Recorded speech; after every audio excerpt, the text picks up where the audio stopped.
Bigyan pa po natin ng malakas na palakpak si Lord. Come on. We worship you, Lord. We honor you. We love you, God. You are so good, Lord, in our lives. Salamat sa kabutihan niyo, Panginoon, sa aming mga buhay. We acknowledge your presence in our midst, O God. Ngayong oras na ito, kami po ay lubos na lumalapit sa inyong trono. Panginoon, salamat sa makapal niyong presensya sa aming kalagitnaan. And Lord, we believe that today, may maganda kayong gagawin. May bagong bagay kayong ibubuhos sa aming kalagitnaan, Panginoon. We are so excited of what you're going to do today sa amin pong mga buhay. And Lord, right now, hayaan niyo po kami magpakumbaba sa inyong harapan. Patawarin niyo po kami sa anumang kasalanan. Naisip namin nagawa ang nasalita na hindi nakalugod sa iyo. Lord, forgive us. Linisin niyo kami ng inyong dugo at isuot niyo sa amin ang baluti ng katuwiran ngayong oras na ito. And God, we entrust to you this whole worship service. Mangusap po kayo sa amin, Panginoon, ng malinaw. Lord, may we reflect on your words today. Hayaan niyo po na hindi lamang kami ma-inform ngayong araw na ito, but we will be transformed, O God, from glory to glory through your word. At hayaan niyo po, O Diyos, lalabas kami sa lugar na ito, dala-dala ang mas mataas na antas ng pananampalataya. Mas matapang na paglaban sa anumang hamon ng buhay. And Lord, lalabas kami sa lugar na ito, Panginoon, dala-dala ang mga answered prayers, ang healing, ang deliverance, Lord God, ang provision. Alam namin, Panginoon, we will not go out of this place empty-handed, but we will leave this place filled and fulfilled. Kaya salamat, Lord God. We entrust to you everything. Tinatrust din namin sa inyo ang lahat ng worship services all throughout the globe ng JA1 family. And we also entrust to you the life or the lives of our beloved Apostle Bishop Art and Reverend Lynn, who are now in Canada to celebrate the Canada-wide anniversary there. Lord, protect them, provide for them, empower them, O Lord, anoint them. And they will always receive tremendous word. At Lord, sila muna makakatanggap na magagandang pangako niyo, Panginoon. You will never fail to amaze them, O God. Salamat na marami muli, Panginoon. Today is a day of celebration of your goodness and your faithfulness. And we are excited, Panginoon, sa araw na ito. We claim the victory of today. Sa iyo po ang papuri, parangal at pagsamba. Sa pangalan ni Jesus, ang lahat ay magsabi ng Amen and Amen. Amen. You may all be seated, please.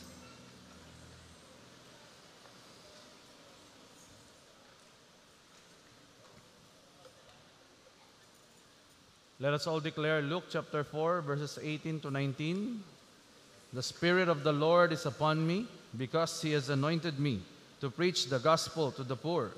He has sent me to heal the brokenhearted, to preach deliverance to the captives and recovery of sight to the blind, to set at liberty them that are bruised, and to proclaim the acceptable year of the Lord. For our God, He is Jesus, the Anointed One. Palakpakan nga po natin si Jesus. At atin din pong ideklara ang atin pong kultura as JA1 family. 1, 2, 3, go. I am a blessing. I am anointed. I am a deliverer. I am a good follower. I don't destroy, I build. I am not seasonal. I appreciate everyone and everything. I am part of something big. I'm in partnership with Christ, and I am not extreme. Thank you, Lord. Sino po excited today? Amen. Namiss ko po kayo. Sino ho dito yung may mga namimiss siyang tao sa buhay niya? Yang katabi mo, namiss mo. Sabihin mo nga sa katabi mo, partner, buti na lang nakita kita ngayon. Yan. Sino dito yung taas ng kamay nung may namimiss po siyang tao? Ngayon, may namimiss kang tao. Alam niyo po, mayroon din pong nakakamiss sa inyo. Pakita mo nga yung picture.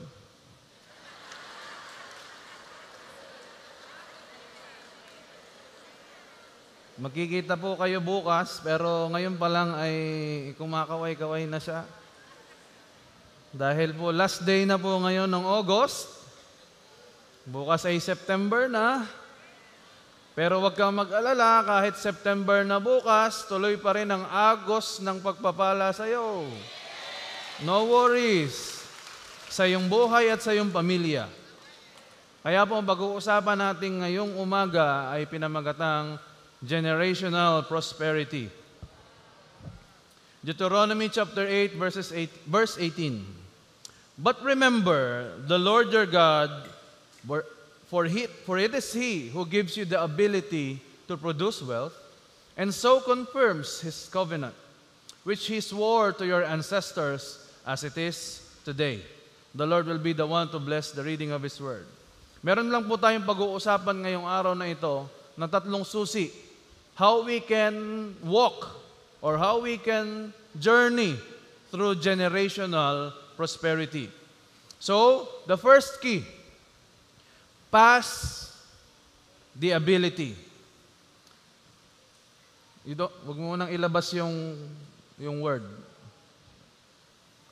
Ang ibinibigay sa atin ay ang ability, not the money, not the house and lot, not the car, but the ways and means to have them. Ito ang example why God is a good Father. Sino naniniwala na si Lord ay mabuti?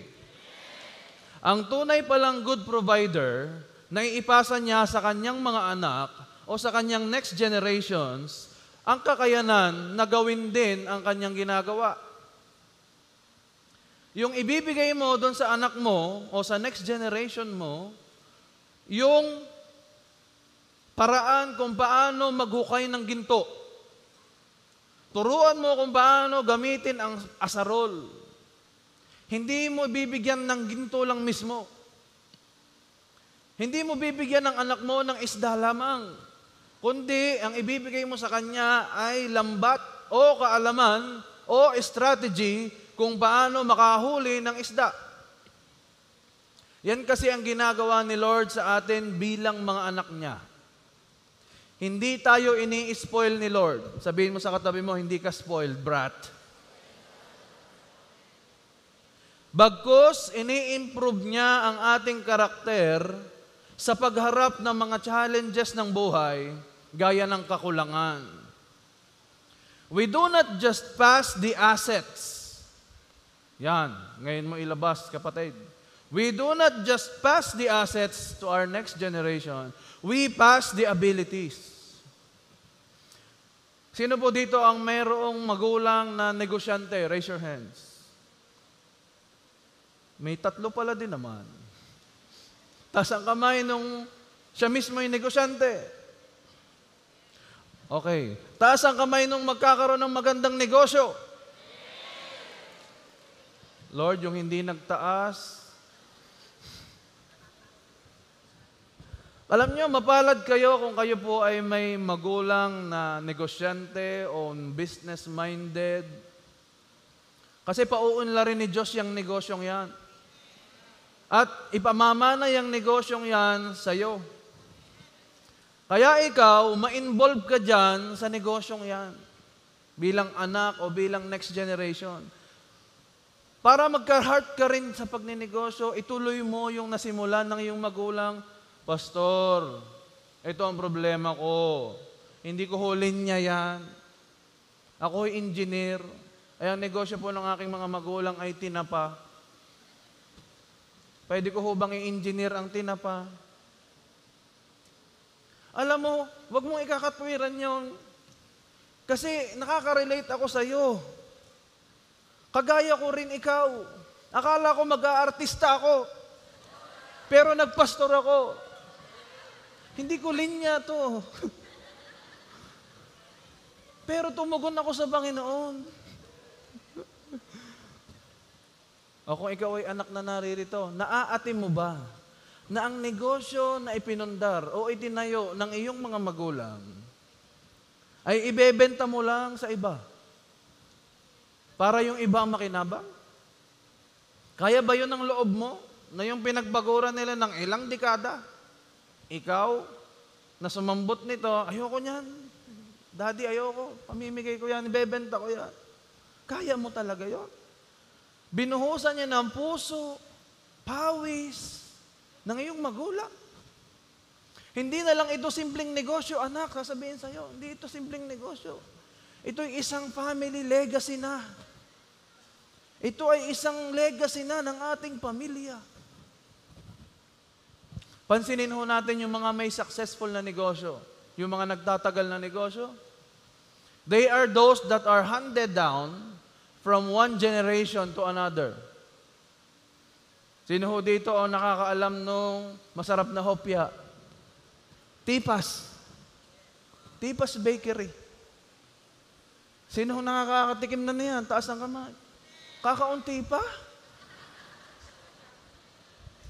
Ang bihira. Ilang years na po yan? Ilang years na yan? Palagay ko yung iba sa inyo, hindi pa buhay.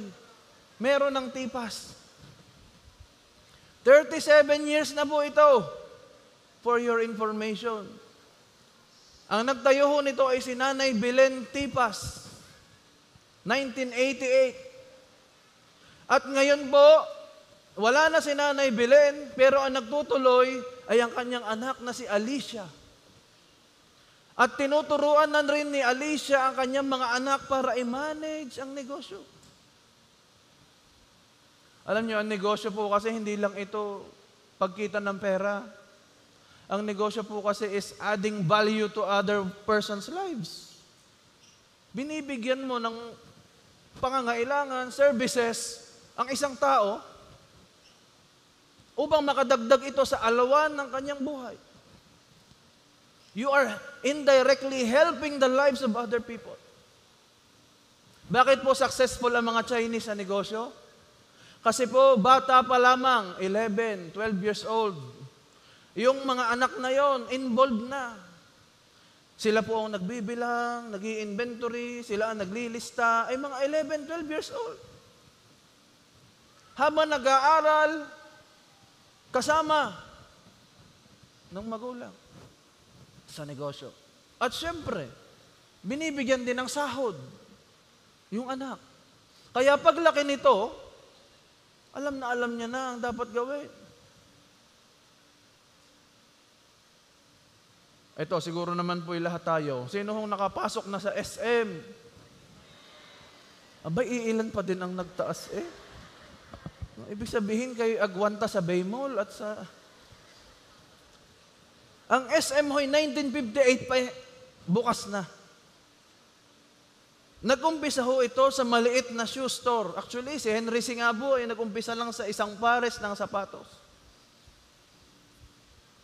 Nag-umpisa po ito 67 years ago.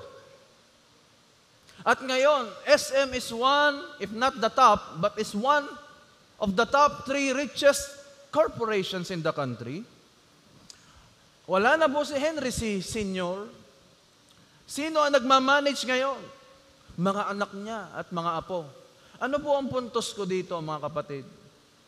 Huwag na ho nating tingnan yung financial aspects nito. We are not really after the financial aspects. Ang tingnan na lang po natin is how they pass the ability to the next generation. Sabi ni Henry C., yung mga anak niya, bago naging mga president, vice president ng kumpanya, nagsimula sa simula. Hindi ibinigay sa kanila ang posisyon. They had to earn their position. Hindi nila pwedeng i-demand na, daddy kita, kaya ako dapat ay president agad ng kumpanya. No. They had work their way to the top. They had to work their way to the top. Why? Because ito po ang katotohanan ng buhay. If you raise your children, you can spoil your grandchildren. But if you spoil your children, you will raise your grandchildren. Of course, I'm not saying na tamang mag-spoil. Kasi if you raise your children, you can spoil your grandchildren. No. The point is this. Kung ikaw ay isang magulang ngayon And you are not looking after generations. You are just looking to pass the assets, to pass the comfort to your generation, to pass the easy life to your next generation. At hindi mo sila naihanda sa pagsubok ng mga parating, kundi ikaw na mismo ang sumosolve ng kanilang mga pagsubok, then, sa bandang dulo, yung mga anak ng anak mo na inispoil mo, ikaw pa rin ang mag-aalaga, ikaw pa rin ang magpapalaki, kahit ikaw ay uugod-ugod na, ikaw pa rin ang Because this is the sad truth. Maraming tao ngayon, ang prinsipyo, dinaanan ko na ang hirap na yan, hindi na pwedeng daanan ng aking mga anak ang hirap na dinaanan ko. Kaya ibibigay ko lahat sa kanila ang kanilang gusto.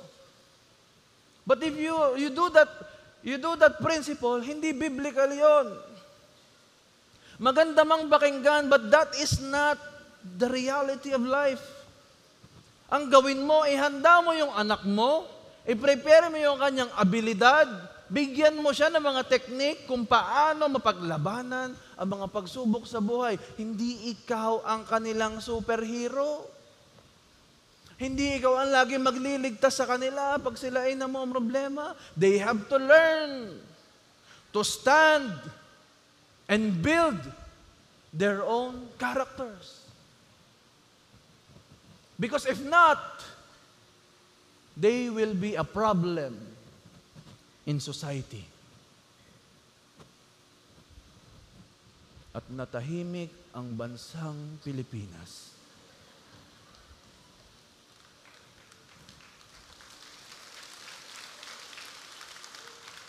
Mga lolo at lola na narito, taas ang kamay ng lolo at lola. Anyway, kahit hindi kayo magtaas ng kamay, halata naman. Salamat. Hindi ibig sabihin na i-spoil nyo ang inyong apo, ha? Hindi ganon. May choice ka pa rin na wag silang i-spoil kasi magiging kontrabida ka sa pagpapalaki ng iyong mga anak sa kanilang mga anak. Ang tingin kay tatay at nanay ay kontrabida. Ang tingin kay lolo at lola ay kakampi. Kaya naman pag pinapagalitan si anak, tatakbo kay lolo at lola, Lola, pinagagalitan ako ni daddy. Hayaan mo yung iyong daddy na iyan. Yan ay ating papaluin, bad yan, bad. Aba, nagkakaroon tuloy ng problema. You are harming them more than helping them. Sabi mo sa katabi mo, huwag kang ganun. Sa halip na matulungan mo yung anak mo sa pagpapalaki doon sa iyong apo, nako, lalo mong pinahihirapan yung anak mo. Kaya kapag dinidisiplina ng anak mo ang anak niya, huwag kang makialam. Hayaan mo siya. Tapos ka na sa pagdidisiplina, hayaan mo yung anak mo naman. So we should pass the ability to the next generation. Kasi kung walang magpapasa ng abilidad, mawawalan ng saysay ang ginagawa natin sa kasalukuyan.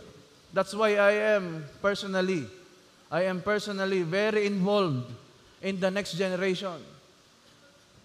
We are the now generation,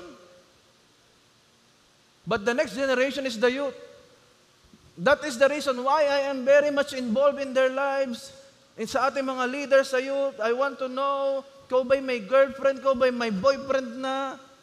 Inaalam ko, kumusta ang iyong buhay? Why? Because there is a very difficult road sa harap nila. Yung dinaanan namin noon ay iba sa dinadaanan nila ngayon. They have different terminologies na hindi mo maintindihan. Ako nga, malapit lang ang edad ko sa kanila kasi 25 lang ako. Mukhang 25. Pero minsan hindi ko pa rin mag-gets ang kanilang way of thinking. That's why I had to dig deep. I have to research. I have to know the terminology so that I can relate to the next generation. Paano ka makakapagpasa ng ability sa next generation mo kung hindi ka naman nakaka-relate sa kanila? Sometimes you have to sit down with them, listen to them, hear them. Kasi para sa iyo, pag pinakinggan mo sila, parang napakababaw nyo. Parang yung mga ginagawa nyo, walang kakwenta-kwenta. Yung iniiyak mo, parang walang kakwenta-kwenta. But you have to listen and hear them. Because in that way only, we can have the ability to pass the baton to the next generation.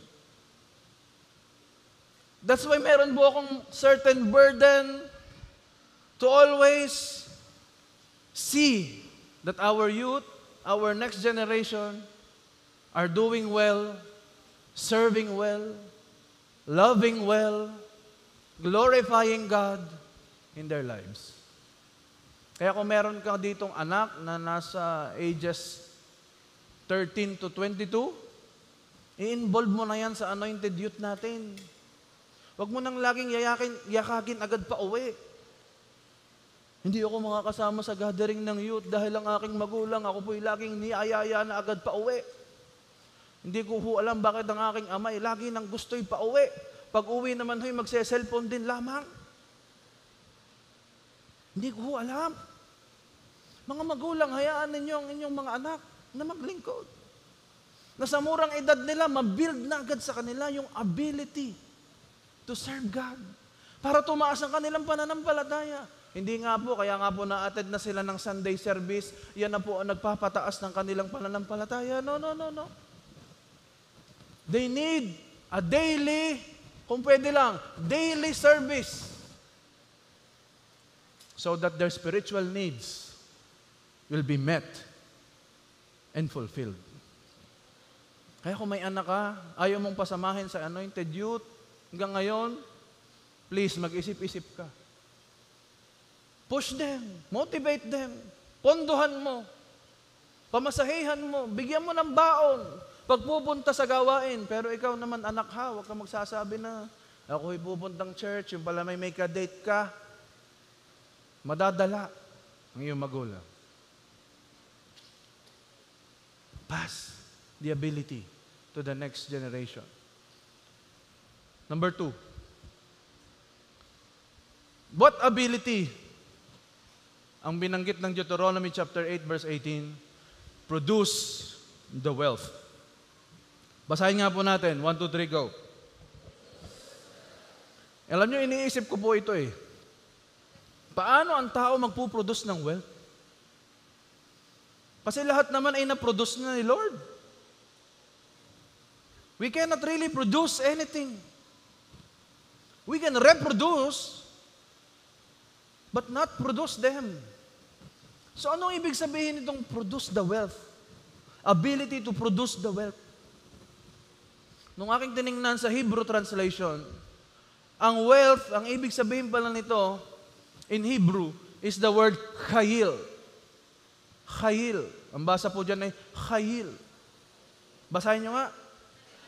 Chayil. Yung may 1, 2, 3, go.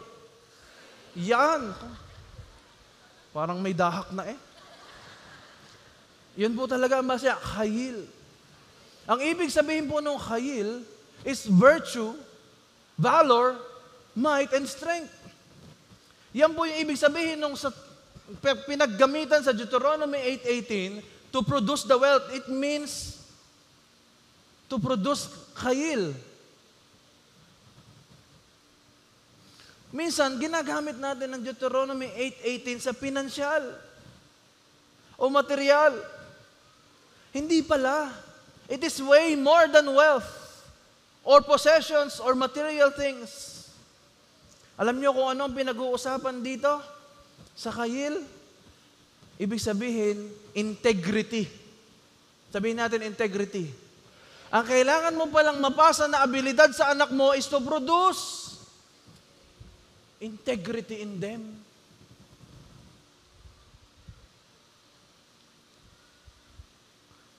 Why? Integrity is when you care for the hard truth than the easy lie. Ang integridad po, prized possession po ito ng tao. Napag-usapan po natin kanina ang pagpapasa ng abilidad. Pero kung itinuturo mo naman sa anak mo ay hindi maka-Diyos, hindi matuwid, hindi tamang pamamaraan, mali din namang abilidad yon. Kasi sabi ng Biblia, Jeremiah chapter 17 verse 11, ang taong yumaman sa masamang paraan ay parang ibon na nililimliman yung hindi niya itlog. Sa bandang huli, sa kalagitnaan ng buhay niya, mawawala ang kayamanan niya at lalabas na siya ay hangal. Alam niyo mga kapatid, huwag kayo pong maiinggit or sasamaan loob sa mga taong sumusobra ang yaman sa mundong ito, pero nakuha naman nila sa maling pamamaraan. Kasi the life has its own way to go back, to return. Cycle po ang buhay. Pag may tinanim kang kasamaan, aanihin mo yan. Pag may tinanim kang kaayusan, aanihin mo din.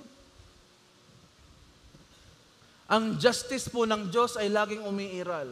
Kaya huwag kang magtampo o magalit. Bakit silang masasama? Sila pa ang yumayaman. Samantalang akong faithful kay Lord, ganito pa rin ako. Kapatid, hanggat meron kang integridad sa buhay mo, hindi yan pwedeng bayaran ng kahit sino. You care. Even if the truth is hard, okay lang. Kaysa mamuhay ka sa kasinungalingan na mas madali. That is called integrity.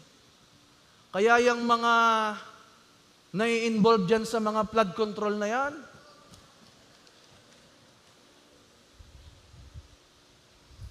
alam nyo, bilang na ang inyong araw. Ako'y nananampalataya, panahon na para ibawi na ng Diyos ang Pilipinas. Kaya kung may napapanood kayo ngayon, na-expose na mga flood control projects na maanomalya, bla bla bla. Huwag niyo sasabihin na kukontra pa tayo. Wala, yan na may palabas lamang. Yan naman may plano lamang. Hindi naman matutuloy yan. Dapat nga mag-rejoice ka pag may na-expose na anomalya sa bansa. Ibig sabihin, gumagana ang panalangin mo. Lalo mong ipag-pray na, Lord, i-expose niyo ba? Hanggang doon sa pinakaugat ng korupsyon sa aming bansa. Sino naniniwalang ine-expose na ni Lord? At pag na-expose yan, wow! Kaya po yung mga nai-involve sa korupsyon, laging may balik ho yan. Yan, Biblia po nagsabi. Sabi po ng Biblia, ha? Sa kalagitnaan ng buhay niya. Ano yung kalagitnaan? In the prime of his years. Kung saan siya'y nasa rurok ng tagumpay, biglang mawawala ang kayamanan. At ang lalabas sa lahat ng tao, makikitang siya'y isang hangal. Kaya huwag tayong maiinggit sa kanila, huwag tayong sasamaan loob sa kanila. No. You should rejoice because the Lord is already exposing what needs to be exposed. He is already exposing corruption in the government, so that's why lalo ka dapat matuwa't manalangin para doon. Sino nananalangin para sa kanyang bansa?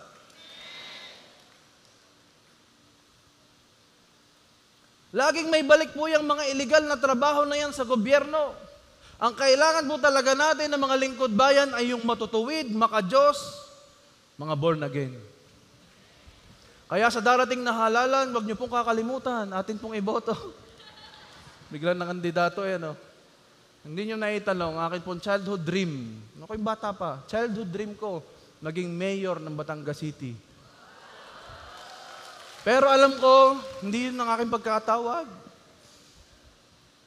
Kung ako kay kakandidatong mayor, may boboto ka kaya? Aba, meron din namang 5 umaymen Salamat po. Do you believe? Sino nananampalataya ditong may pag-asa pa ang Pilipinas? Yung tunay lang. Pumalakpak nga kay Lord yung naniniwala. Yun, madami pala tayo. Woo! Marami ho nananalangin para sa bansa natin. Kasi kung tayo mismo wala na tayong tiwala, pag-asa, sa Diyos na kaya niyang baguhin ang ating bansa. Ano pa ang saysay at Pilipino ka? Kung ikaw mismo, suko ka na. Wala na po yung pong korupsyon, talagang napaka na po, ugat na po yan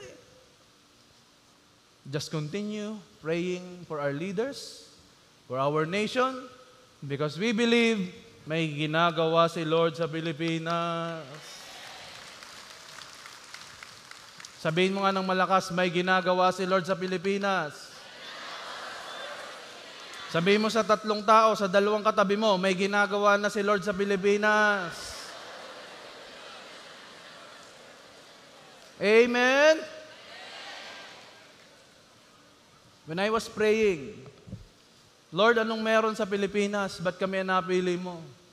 At ano ang gagawin ng Pilipinas sa panahong ito? Sabi ni Lord sa akin, Arise, Philippines.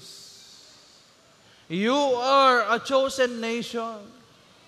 And you are the launching pad of my revival. Woo! Pinili ang ating bansa, kaya nga pili, Pinas. Amen. Hindi na pwedeng alisin sa identity ng Pilipinas na siya'y pinili ng Diyos.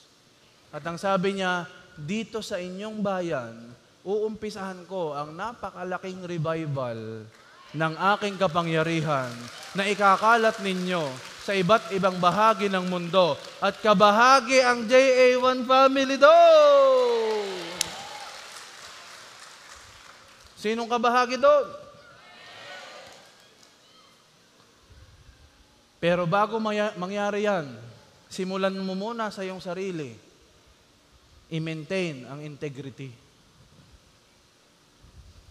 Integrity or your ability will take you to the top, but your integrity will keep you there. Madaling ma-promote, madaling tumaas ang posisyon. But, how do you maintain it? Through your integrity. Aanhin mo ang malaking yaman kung sira naman ang iyong pangalan. Proverbs chapter 22 verse 1 says, A good name is to be chosen rather than great riches, and favor is better than silver or gold. Ooh. Sino ho dito ang alam niya sa sarili niya? Wala man siyang napakaraming milyones, pero ang kanya namang pangalan ay kanyang naiingatan. Meaning to say, you are producing wealth in your life. Wealth is integrity and favor is always together. Pansinin ninyo ha? Yung good name, kakabit nito ay pabor. Kaya pag minemaintain mo ang integrity mo, hindi ka sumasakay sa daan ng masama, ini-establish mong ikaw ay talagang sugo ni Lord, disciple ka ni Lord, magnet ka pala ng pabor. Wealth is not only about money or material possessions. It is the ability to fully experience and enjoy life while keeping your integrity intact. Ang wealth pala ay yung na-experience mo ang buhay mo, nararanasan mo ang mga pagsubok, nararanasan mo ang mga celebrations. You enjoy them. Magkaiba pa yun Pwedeng na-experience mo, hindi mo naman na-enjoy. Dapat pala, you have the experience. Kahit struggle yung nararanasan mo, you enjoy it. Kasi alam mo, na ang struggle ay hindi permanente. Ito'y natatapos. Amen? While keeping your integrity intact. Hindi nawawala ang integridad o ang malinis na pangalan sa'yo. At dahil daw dyan, hinahabol ka ng pabor. I am declaring right now that the JA1 family, you are being chased by prosperity. Hindi ikaw ang humahabol. Hindi tayo nagkakandara pa para sa yumaman, no. Pangako ng Diyos yun Let me tell you a quick story. Sino dito ang gustong humabol sa kanya ay calamity? Raise your hands. Sino dito ang gustong humabol sa kanya ay prosperity? Raise your hands. Amen. There was a certain pastor by the name of Jonathan Shuttlesworth. Ito po'y true story ha. True story po itong aking babanggitin sa inyo. Siya po ay may lola na naglilingkod kay Lord. At dinanong po niya ang kanyang lola, Lola, ano ang greatest miracle na na-experience nyo sa 50 years nyo ng aking lolo na naglilingkod sa Diyos? Tinanong niya, what was the greatest miracle? Napangiti at napaisip yung lola sa tanong ni Pastor Jonathan. Ang sabi ni Lola, ito'y maliit lang sa iba, pero para sa amin, napakalaking bagay nito. Nagising kami ng iyong lolo isang umaga. Monday yon. At Sunday kasi, nag-preach kami maghapon. Sa totoong buhay, wala man lamang nag-donate habang kami nag-preach sa mga daan. Basta ginagawa lang namin, we will preach the kingdom of God, the gospel. Ganon kami kainit ng iyong lolo. Walang donasyon, walang financial support. Kaya pagising nila sa umaga, wala silang almusal. At after na sila'y mag-pray, kami ng iyong lolo ay mag-pray, sabi ng kanyang lola, binigyan kami ng word ni Lord. At ang sabi ni Lord ay ito, at I am declaring, dadaloy din ito sa JA1 family, maging yung mga taga-online. Proverbs chapter 13, verse 21. Calamity chases the sin chaser, but prosperity pursues the God lover. Hindi ko alam kung nakuha nyo ito. Hinahabol daw ng kalamidad ang isang taong namumuhay sa kasalanan. Pero, ang isang taong namumuhay ng may pagmamahal, katapatan sa Diyos, hinahabol din siya, pero hindi ng kalamidad, kundi ng kasaganaan. Sino ditong naniniwala, hinahabol siya ng kasaganaan? Nung sila'y nagpe-pray, listen carefully. Mahalaga po ito marinig nyo. Nung sila'y nagpe-pray, at narinig nila ang verse na ito, pagdungaw po ni Lola sa bintana ng bahay, ang kanila pong bahay ay nasa ibaba at may burol sa tabi nito. Pagdungaw niya sa bintana, nakita niya po na may mga manok na bumababa mula sa burol. Binilang niya ang manok na karating sa kanya pong bakuran. Para bagang sila yung mga nagmamarcha, pantay daw, tuwid. Yung mga manok nakarating sa kanyang bakuran. Binilang niya 21 manok. Alam niyo ang ginawa ng manok? Habang nakahilera, ng itlog ng tigigisa. Ito po'y true story. True story ito. Tapos, si Lola, kinuha niya po ang mga, hindi yung manok, yung itlog, nilagay sa basket, 21. Ay dahil po siya'y may integridad na tao, sabi niya, hindi naman ito atin eh. Susundan natin yung mga manok. At ibibigay natin sa tunay na may-ari. Aring mga itlog. Ay may integridad eh. Ay sa iba-iba. Tinan mo yung katabi mo kung ikaw. Ala, ay di akin ang na-scramble ang dalawa. Hindi na yun malalaman nun. See? Sa maliit na bagay, we become compromisers. Sino ditong sa totoo lamang, pag nakita niyo yung mga itlog, ilalabo niya agad? Sabi sa katabi mo, parang ikaw ang pinag-uusapan niya. Pero yung totoo, pag nakita niya yung 21 itlog, dadalhin niya din sa may-ari. Tanyo, hindi kayo agad makataas ang kamay. Sabi nung isa, ako ho'y manok agad. Titinulahin ko agad yung 21 yon. Anyway, balik po tayo. Sinundan po talaga, dala-dala yung mga itlog. Kinatok po niya yung may-ari ng mga, dahil yung mga manok talaga pong parang may utak, nagdiretsuhan sila sa kanilang mga cage. Sabi niya, galing ng mga manok na yon. Dala niya yung mga itlog. Kinatok niya yung bahay. Sabi niya, Ma'am, hello, tao po, may lumabas na isang matandang babae. Sabi niya, ito po ay mga itlog. Yung pong mga manok nyo ay bumaba doon sa bahay namin, sa may burol, at doon ho ng itlog. Kaya ho, ito po yung kanilang itlog, ibinabalik na namin sa inyo. Alam niyo, sabi ng matandang babae, aba, ma'am, hindi yan manok namin. Galit na nga ang asawa ko sa mga manok na yan. Kasi mula nung binili namin yan, hindi pa ng itlog.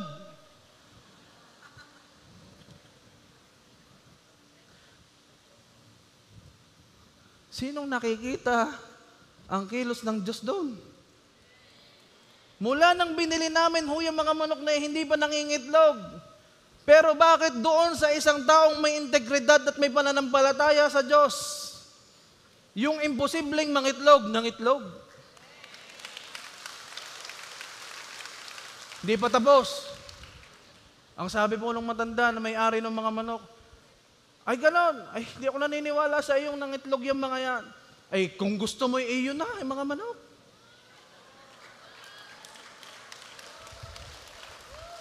Sabi mo sa katabi mo, may magandang sorpresa si Lord sa iyo. We are talking about generational prosperity, mga kapatid. At ang nagkukwento nito ay apo. Ang nangyari po itong sitwasyon na ito, 1950s pa. So kung buhay ang Diyos noong 1950, how much more buhay siya ngayong 2025? At kung kaya niyang kumilos sa mga manok para mangitlog, kaya niya ring sabihin sa iyong boss, increasean mo na yan. Kaya niya ring sabihin doon sa mga kliyente mo, dagdagan mo na ang inyong negosyo dahil kukuha pa ako uli sa iyo.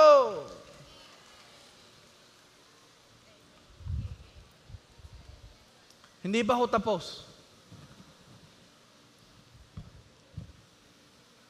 Ito matindi. Sino excited? Yung mga manok, true story po talaga ito. Alam nga naman magkwento lamang basta yung pastor. Siya mismo nakaranas. Kanyang mga lolo't lola. Sabi daw yung mga manok hindi nag-i-stay. Kapag pala nauubos na ang kanilang itlog, yung mga manok, bababa uli. Mula sa burol. Anong gagawin? Pupesto uli doon sa kanilang itlogan. At mangingitlog na naman. Para bang alam nila pag mauubusan daw sila. Pag ubos na daw ang kanilang iuulamin, kaya lamang ilaging itlog ang ulam. Anong itinuturo? Abay, makontento ka muna. Maging masaya ka muna sa itlog bago ka bigyan ng manok. At maging masaya ka sa manok bago ka bigyan ng baboy. At maging masaya ka sa baboy para mabigyan ka ng piggery. Baka daw pwede din. Hindi pa ako tapos. Sino ditong naniniwala, hahabulin siya ng prosperity, hahabulin siya ng wealth. Basta manatili siyang nananampalataya at may integridad, hahabulin ka talaga ng pabor. Itong matinding analogy dito. Yung matandang nagpipreach, yung mag-asawa, preach lang sila ng preach. Hindi sila nakaranas magpatuka ng manok. Hindi sila nakaranas maglinis ng dumi ng manok. May tagalinis doon sa taas. Hindi sila nakaranas na sila ang magpatayo ng mga tangkal o ng mga cage ng manok. Pero sila ang nakikinabang ng itlog. Kapatid, uutusan ng Diyos ang mga taong masama, ang mga taong walang pananampalataya para dalhin sa iyo ang kanyang nakalaan na probisyon. Ang tawag po doon, hindi mo pinagpaguran, hindi mo pinagtrabahuhan, pero napunta sa'yo. Ang tawag doon ay pabor. Sabihin mo na malakas. Sabihin mo sa iyong sarili, ako ay may pabor. Sabihin mo sa katabi mo, kaliwat kanan, hinahamol ka ng pabor ng Diyos. Paano mangyayari sa'yo? Be a man or woman of integrity. Be a God lover. Not a sin chaser. Si Satanas padadamahin ka niyan. 5 minutes kang ma-enjoy mo ang kasalanan. Pagsisisihan mo naman, 5 taon mong babayaran yun. 5 minutes lang na kasalanan, 5 taon ang bayad. Ang tawag doon, calamity. Pero kay Lord, makinig ka dito ng 1 oras, umattend ka sa church ng 2 oras, pakikinabangan ng 2 henerasyon mo. Dahil ang Diyos hindi tumitingin sa ngayon lang. Ang tinitingnan ng Diyos, binibilang na niya, ilan ang magiging apo ng mga are. Lahat ng mga yon, mayroon akong covenant sa kanilang lolo. May covenant ako sa magulang niya, kaya hindi ko siya pagpapalain dahil sa kanya. Pagpapalain ko siya dahil sa covenant ko, doon sa God lover niyang lolo, doon sa God lover niyang lola, sa God lover niyang magulang, kaya nararanasan niya ang pagpapala.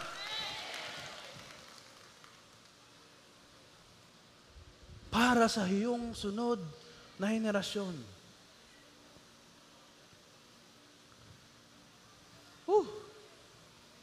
Ano po ang sunod na verse? Verse 22. If you obey God, you will have something to leave your grandchildren.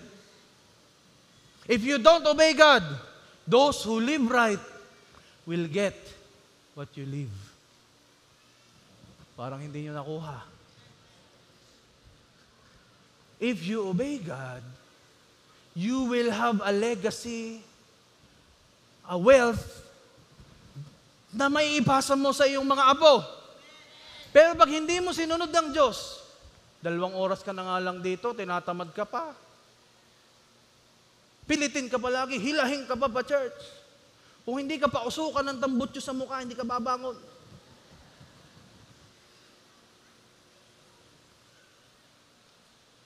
Buti na lang walang ganun dito, amen. Pag daw hindi mo sinunod ng Diyos, mag-impok ka man o mag-invest ka man na mag-invest, ibibigay lang yan ng Diyos doon sa mga matutuwid. Ipinaghanda na ng Diyos yung mag-asawang matanda na tuloy-tuloy na nagpibris ng kanyang salita. Ang naghahanda ay yung hindi nila kilala na may-ari ng mga manok para i-provide ang pangangailangan nila. Meron dito may matindi kang pangangailangan ngayong araw na ito. Gusto kong sabihin sa iyo, meron ka din challenge to compromise. May matindi kang pangangailangan ngayon, pero meron ka rin sinasabi sa iyo, hindi, magkompromiso ka na. Pero gusto kong sabihin sa iyo, kapag napagtagumpayan mo yan, and you obeyed God, humanda ka sa malaking buhos. Kaya kung ngayon, namumuhay ka pa sa kasalanan, huwag kang magtaka kung hinahabol ka ng kalamidad. Hanggang ngayon, inaabuso mo ang sarili mo? Hanggang ngayon, hindi ka gumagalang sa magulang mo? Hanggang ngayon, nirereklamo mo ang buhay mo sa Diyos? Umasa ka, kalamidad ang humahabol sa iyo. Pero kung mamuhay ka ng may integridad, hindi man ikaw ang bilyonaryo o milyonaryo na sasabihin o tatawagin ng mundong ito, pagdating mo naman sa langit, may maganda kang mansyon. Ang daanan ay ginto. Wow, kasama ang presence ng Panginoon.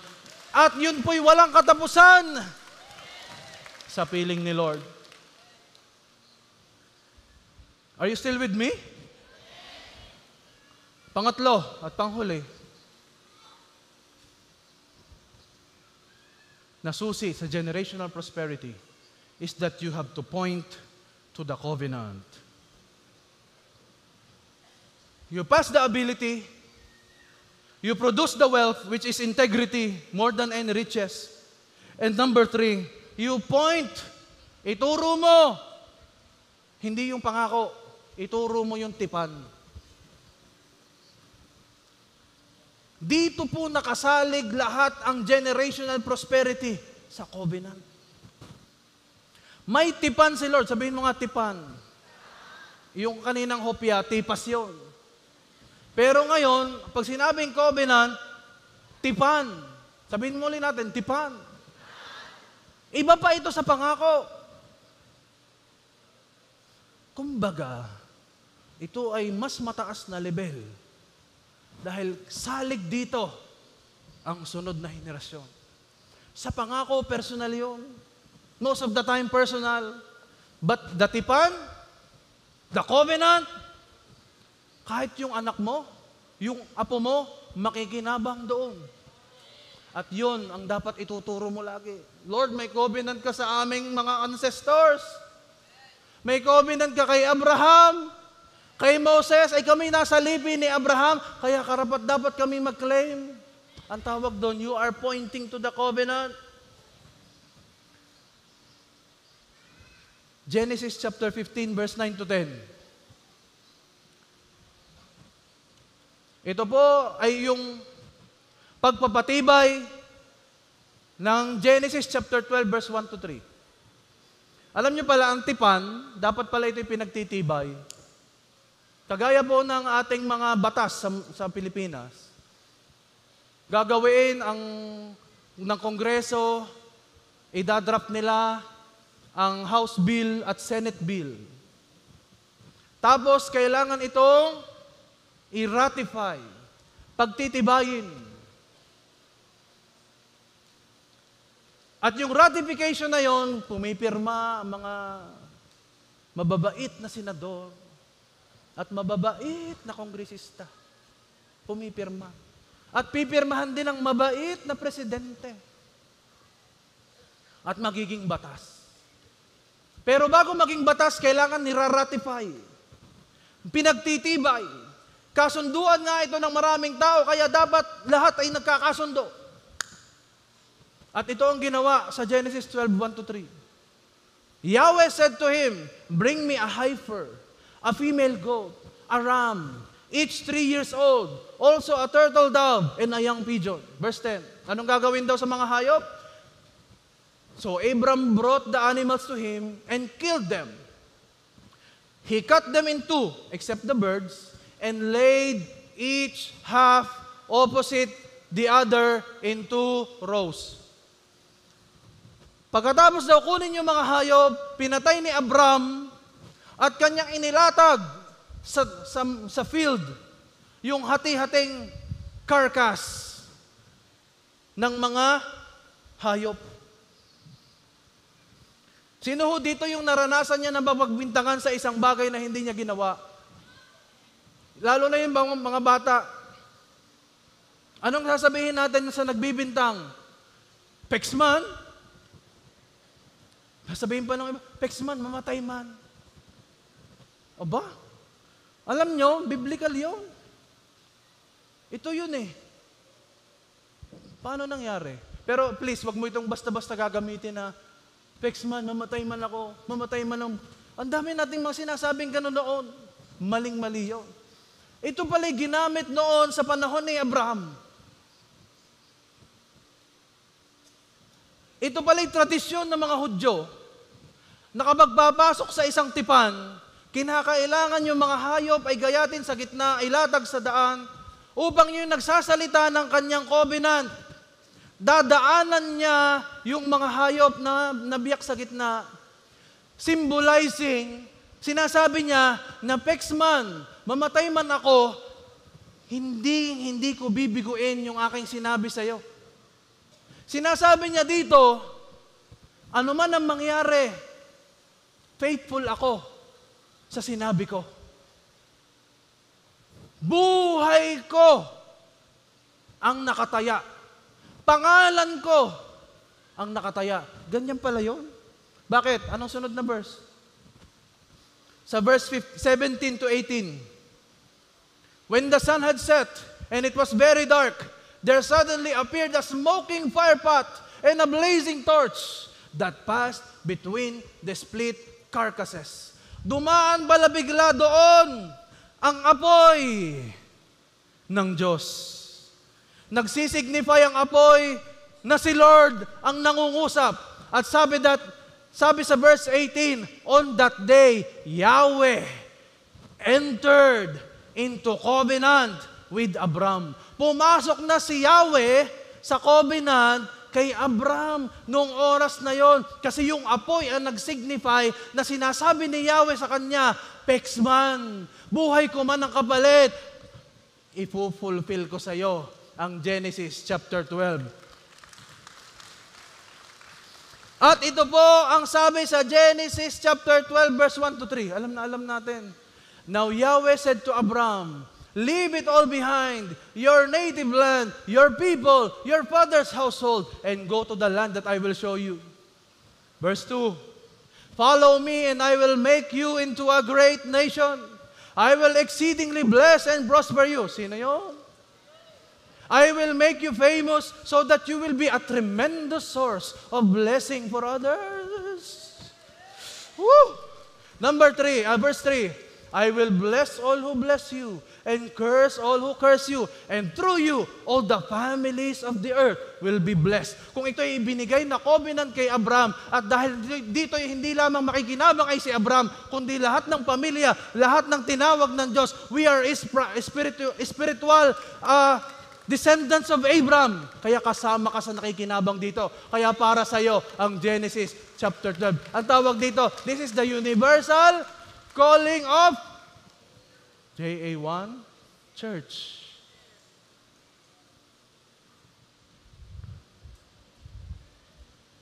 Pumasok si Abram sa kasunduan na inilatag ni Lord. Ano lang gagawin ni Abram? The word is believe. Ano lamang ang role ni Abram sa kasunduan? Ang Diyos ang naglatag ng lahat ng kanyang gagawin. I will bless you. I will make you into a great nation. You will be a blessing to many families of the earth. Sabi ni Lord, pero ang gagawin mo lang, Abram, maniwala. Yun lamang ang kanyang end of the bargain. Kapatid, ito lamang ang gagawin mo. Manampalataya ka. Dahil isinaalang-alang ng Diyos ang kanyang pangalan. Ibig sabihin, kapag nakasaalang-alang ang pangalan ni Lord, hindi maaaring hindi ito magaganap sa iyo. Pangalan niya na nakasalalay dito.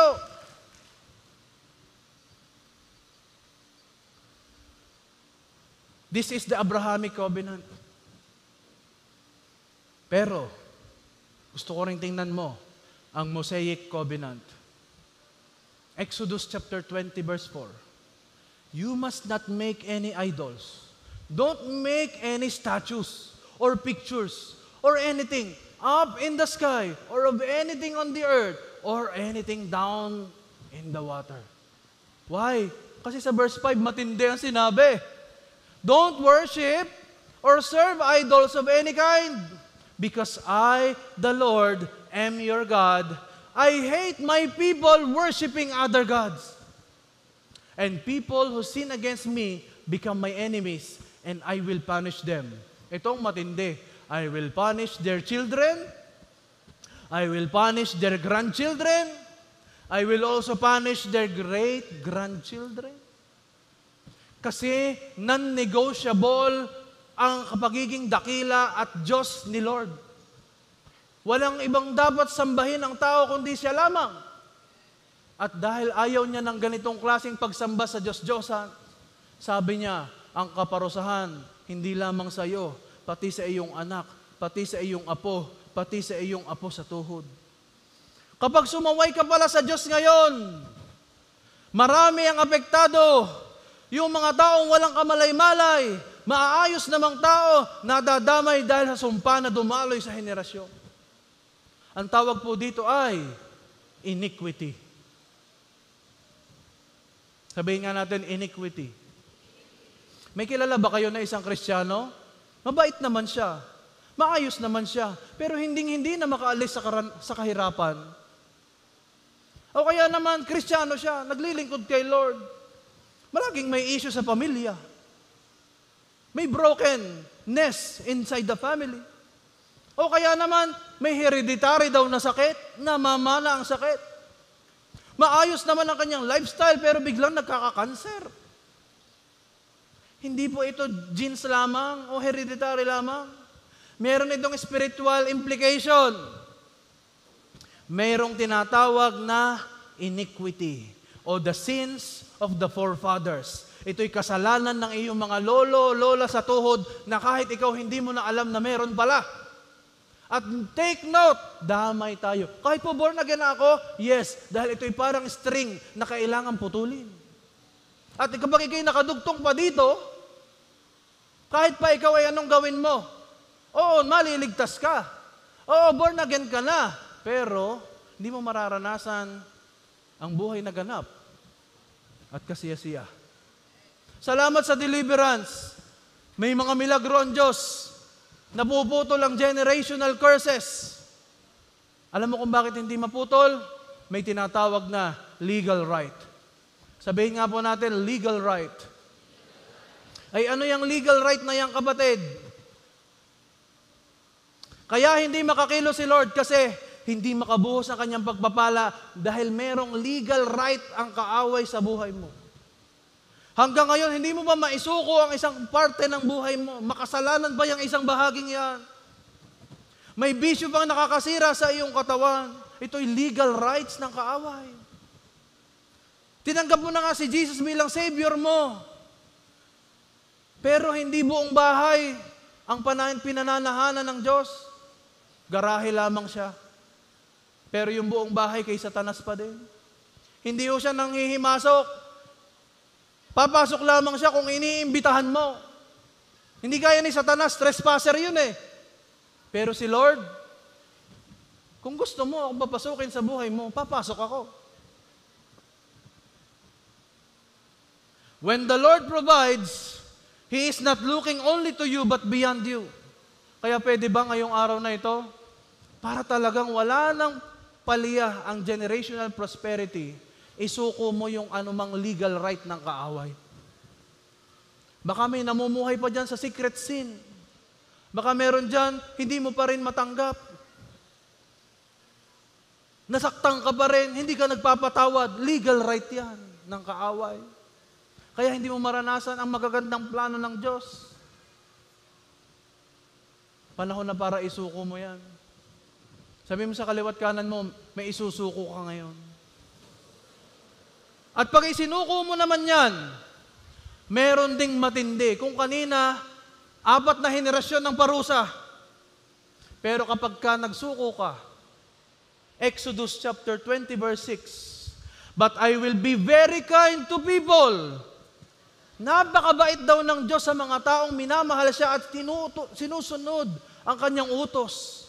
And I will be kind to their families for the 4th generation? No, for 1,000. Actually, hindi lang 1,000. Thousands. Thousands.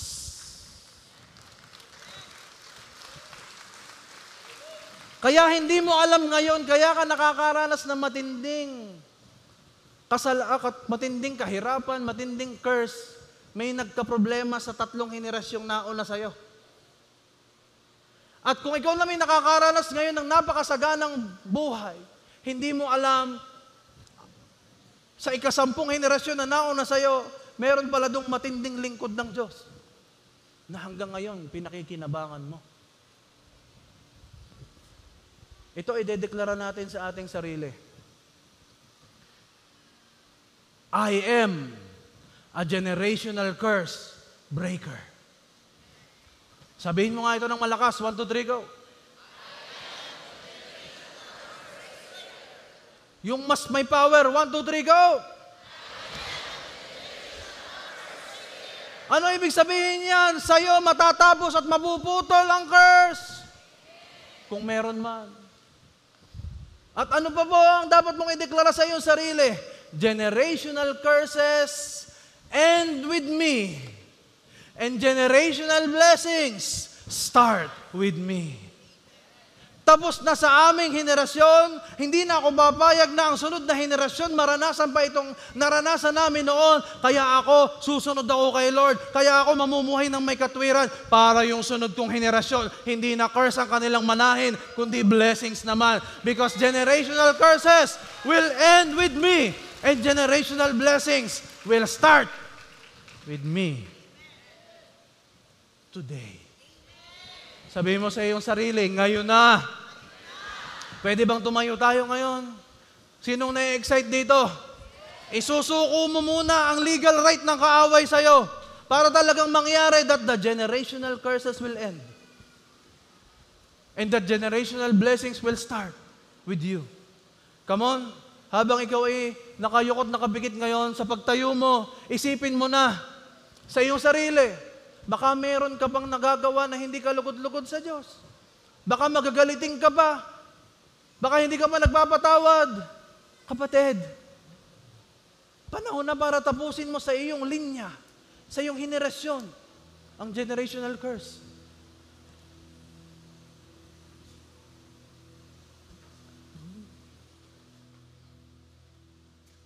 Hallelujah. Baka namumuhay ka pa sa immoralidad, sa kasalanan, mentally, spiritually, and emotionally. Alam mo, may issue ka. Hindi alam ng kahit sino, pero ikaw alam mo. Panahon na, kapatid, to end that today. Sino ditong nakahandang isuko ang anumang legal right ng kaaway? Come on, hindi ito ang panahon para magpanggap. Ito ang panahon para magpakatotoo ka sa harap ng Diyos. Papayag ka ba na hahabol sa iyo kalamidad? Papayag ka ba na pati yung mga anak mo, apo mo, hahabulin din ng kalamidad? Ngayon pa lamang, tapakan mo na ang iyong posisyon sa Diyos. That generational curses will end with you, while generational blessings will start also with you. Sige, kausapin mo si Lord. Confess if you want to confess sa Panginoon. Sabihin mo kay Lord ang mga nilalaman ng iyong puso. Baka may mga kasalanan ka pang itinatago. Come on, i-confess mo na ito ngayon kay Lord. Hingi mo ng tawad. Kung may sama ka pa ng loob, hingi mo ng tawad. At mag-release ka rin ng kapatawaran sa mga tao na kinasamaan mo ng loob. Come on.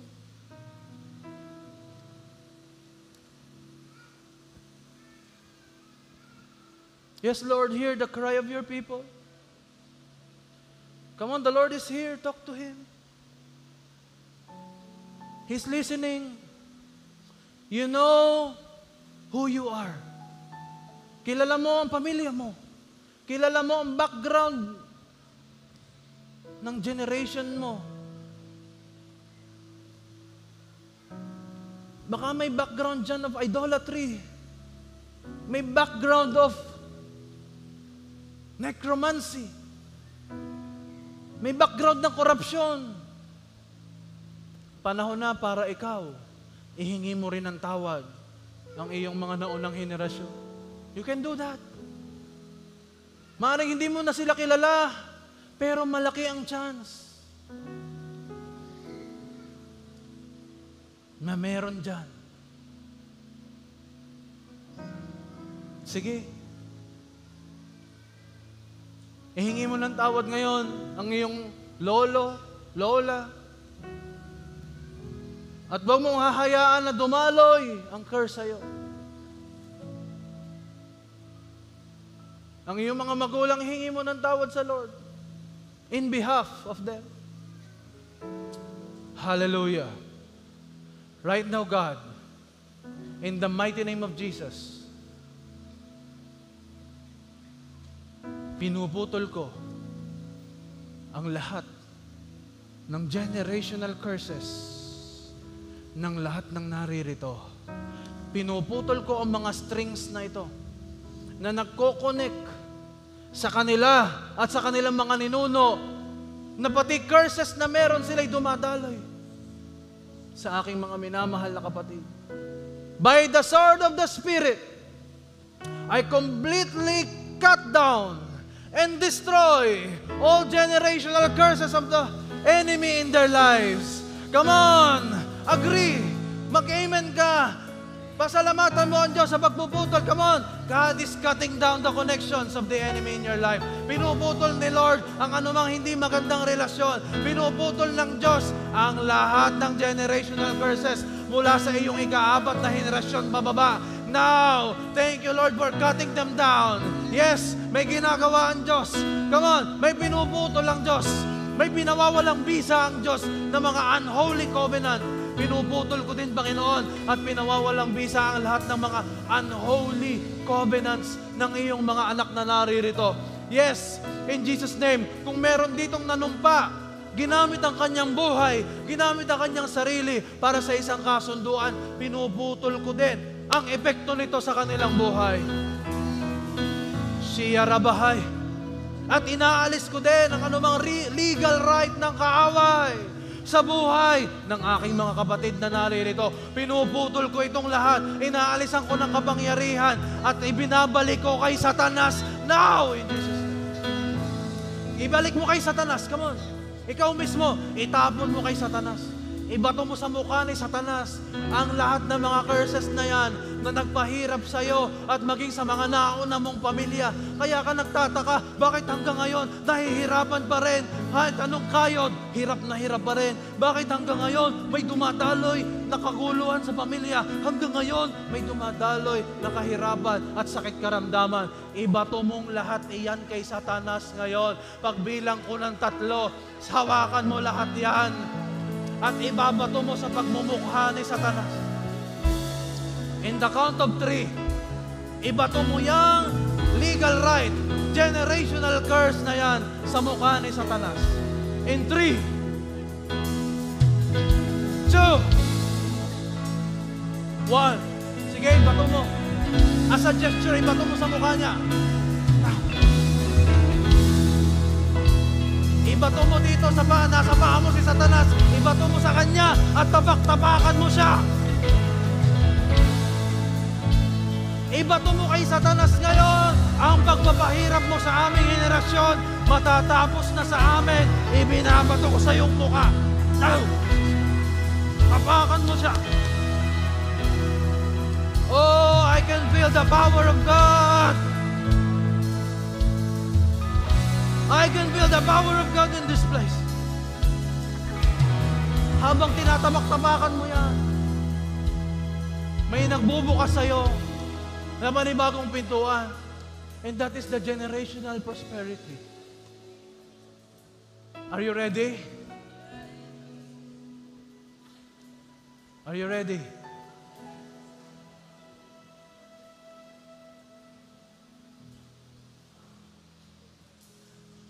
We will receive today. In Jesus' name. Sabi ng Numbers chapter 6, verse 24 to 26. Look at me here. Tingnan mo. Itong special blessing ni Lord sa iyong henerasyon at sa mga susunod pa, sa thousands generation. It is that the Lord will bless you and keep you. The Lord make His face shine on you and be gracious to you. And the Lord will turn His face toward you.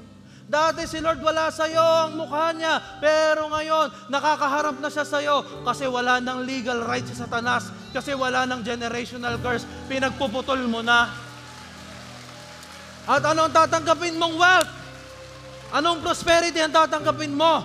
Yan yung peace na walang pwedeng magbayad, kapayapaan ng puso, na bagamat hindi ikaw ang pinakamayaman, hindi ang kayamanan na nagbibigay ng security sa heart, it is the face of God towards you. Kaya sabi nung awitin, para sa atin to. Come on, claim it. Lord bless you And keep you, make His face shine upon you, and be gracious to you. The Lord turn His face toward you and give you peace. Para Para sa'yo to. Sing it out with all your heart. Come on, worship. The Lord bless me and keep me. Make His face shine upon me and be gracious to me. The Lord turn His face toward me and give me peace. At pagsasama-samahan natin na itipan ngayon sa Diyos, say Amen. Ang Amen po ay pagpasok mo sa tipan. Pagpasok mo sa bagong tipan. Fresh covenant from the Lord.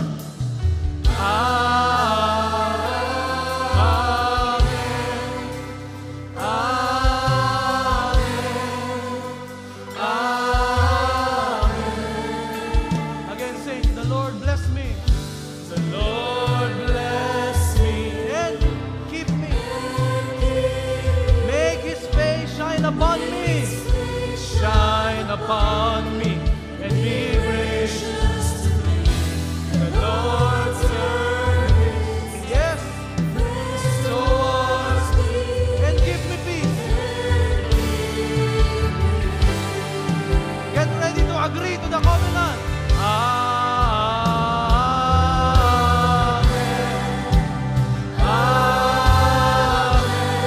Huwag kang mag-alala. Hawak ng Diyos ang iyong pamilya ngayon.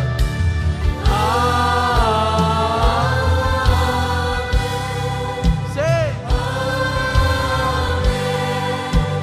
Amen. With all your heart, saying Amen.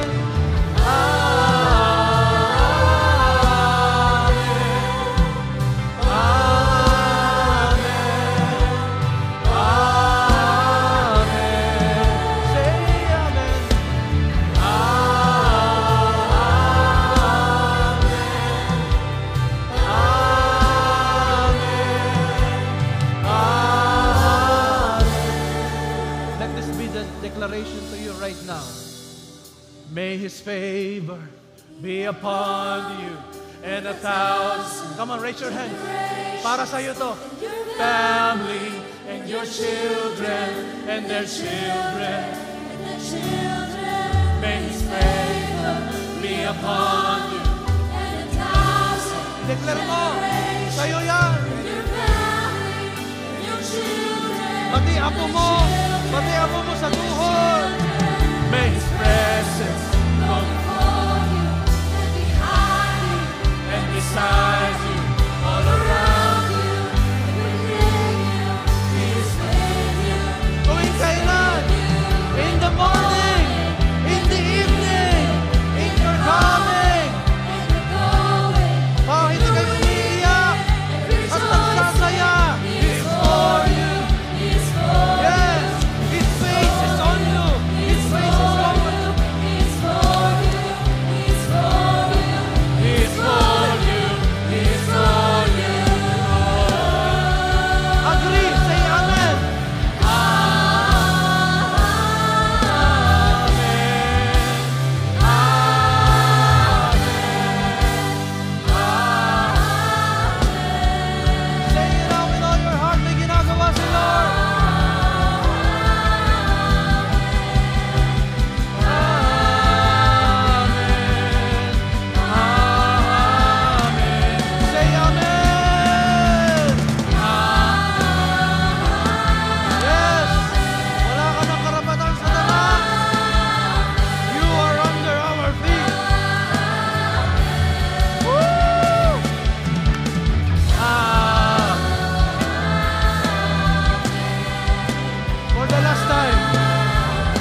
generational curses na nag-i-exist ngayon sa mga taong naririto, maging doon sa nasa online.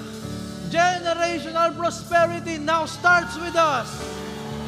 And 1,000 generations. We claim it in Jesus' name. Everybody shout and say,